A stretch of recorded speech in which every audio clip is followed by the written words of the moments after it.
Middle school.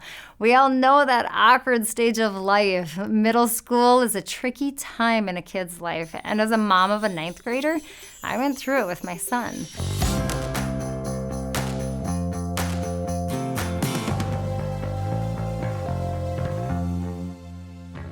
Hello, my name is Alicia and I am the Elevate Coordinator here at Calvary.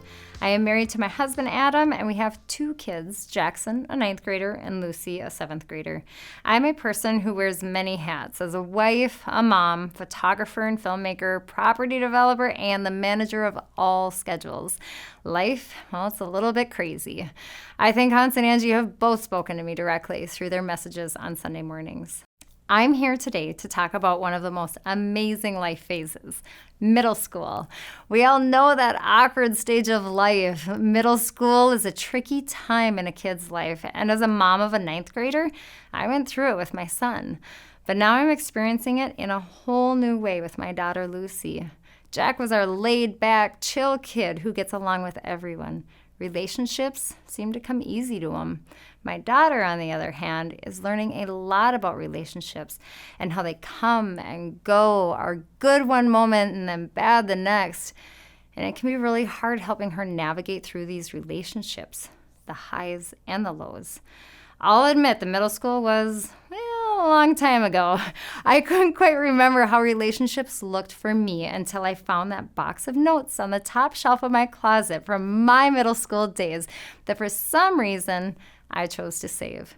Who knew that I saved those notes to be able to reflect back on so that I could relate better with my daughter all these years later? You see, relationships were hard for me too, according to those notes. One minute Katie was calling me her best friend, and the next talking about me behind my back to our friend Krista. I was also reminded of a boy named Nick who really wanted to kiss me. You know, that circle yes or no? That's a daily dose for another day, though. In middle school, we're trying to figure out who we are, where we belong, and when relationships start to dictate who we are, it can be really confusing. But here's what I know. The most important relationship we have is our relationship with God. It's not about who we are, but whose we are.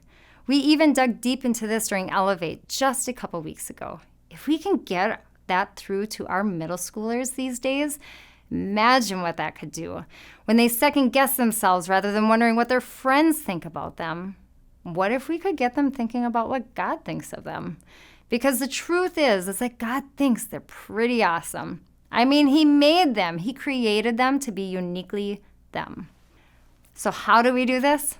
I think there are 3 things we can do as parents to help our middle schoolers through this phase. We can help them seek, dwell, and tell. Say it with me. Seek, dwell, and tell. Jeremiah 29:13 says, "You will seek me and find me when you seek me with all your heart."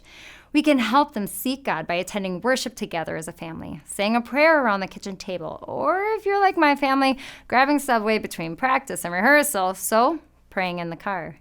What if you opened your Bible together to read the entire chapter of Jeremiah 29? Who knows?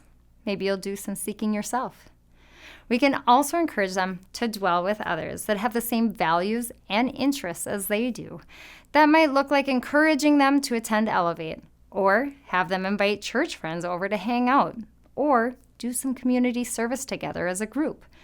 Proverbs 13, verse 20 says, "Become wise by walking with the wise. Hang out with fools and watch your life fall to pieces." This is why Elevate groups are so important. Finally, tell your story.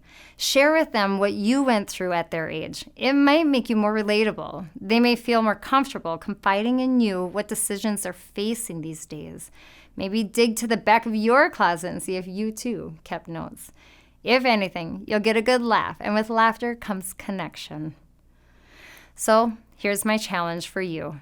Take 3 steps to help your middle schooler through this phase of life. Seek, dwell, and tell. Have a great day.